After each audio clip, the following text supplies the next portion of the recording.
low budget bets. Welcome everybody to Low Budget Bets. A week behind, but that's all right. I'm Ray, and this is Dean. We're gonna give you some big winners for all your low rollers out there. That's right. First game we wanted to look at, we had Denver at Kansas City. Kansas City's a 3-point favorite, and the over/under is 42.5 points. What are your thoughts on that? Well, first thought would be that Peyton Manning is not going to have another game like he did this previous week. He is going to definitely do a little bit more. Kansas City with Alex Smith, Jamal Charles, and Travis Kelce. They can definitely put up some points. We're on board with the over here. Jeremy Maclin too. Jeremy Maclin. Don't forget about him. He's their big play guy this year. On Denver side. Step up from Dwayne Bowe, that's for sure.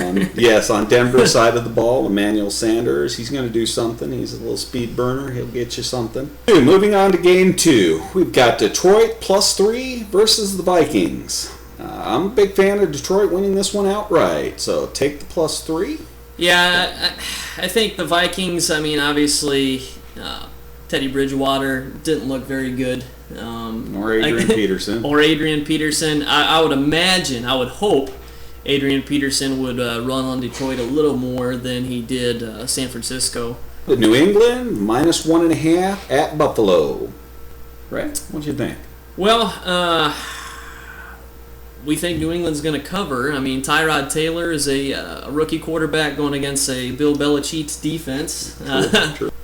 Tyrod Taylor had a pretty good week against Indy. Unexpected. But I just don't see him having another week like that. And it's Rex Ryan. Yeah, that seems to be a very telling sign. He'll have that one team up for one really good game, then right back down to earth. It seems like Tom Brady's got something to prove. They're the angriest Super Bowl defending champs. I definitely feel like they've got something to prove. Yes. All right, moving on to the next game. We got Arizona versus Chicago. Arizona, it's at Chicago. Arizona's a 2.5-point favorite. We like Arizona to cover the 2.5. It's true. John Brown, there was a lot of hype coming into the season. He certainly lived up to it. I really feel this week you're going to see something out of J.J. Nelson, some kind of big play. They are going to be without Andre Ellington, it looks like, for the next 2 to 3 weeks. Then we move on to the next game, St. Louis, -4 at Washington. What's your thoughts? Well, I just want to see Dennis Fisher send out all those captains one more time against. Can we revisit that? Can that happen? I would be all for it. Well, I don't think that Washington has much of a reason to worry about it. I think this is the year that they make up for the RG3 trade, because they're not going to have to trade up for the number 1 spot. They're going to have it all to themselves. Yeah, Washington looking poised to go a solid 1 or 2 wins, maybe. So we move on to our last pick of the week. We've got Dallas getting 5.5 points at Philadelphia. It's such a huge priority, obviously, to protect any quarterback in the NFL, but Sam Bradford, you got to make sure your protections are solid. The guy, you got to think, is going to be terrified of getting hit. Just one hit below the knee. Yeah, below the waist. and just looking at that pressure and just thinking like, oh my God, his life's got to be flashing before his eyes. Way more so than any other quarterback. But Philly's defense just.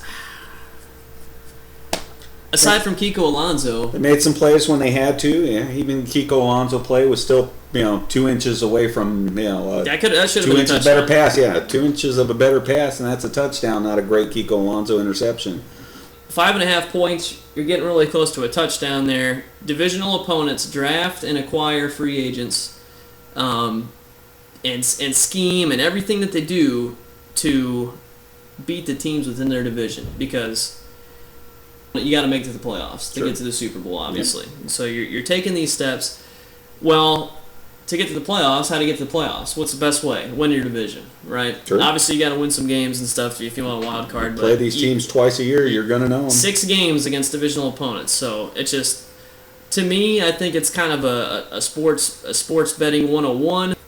5.5. Too much. 5.5 is too much for a divisional opponent. Not to take the points and run. Too many points. Agreed. Do you have any final thoughts on week 2? In our pregame prep before the show, we had talked about the weather. I definitely keep an eye on the weather. Injury reports. Injury Obviously, you got to reports. check your injury reports. You- Typically, any game we're going to give you is we're going to factor in injuries and weather and stuff like that. But for you low rollers out there that may be gambling on other games or have strong feelings about games that we kind of decided to stay away from. The Des Bryant injury Yeah. for Dallas would certainly be one that might scare a lot of people off. I guess that's going to do it for low budget bets. Week 2. I'm Dean, I'm Ray. and we'll see you next week. See you, low rollers. Bye. Bye-bye.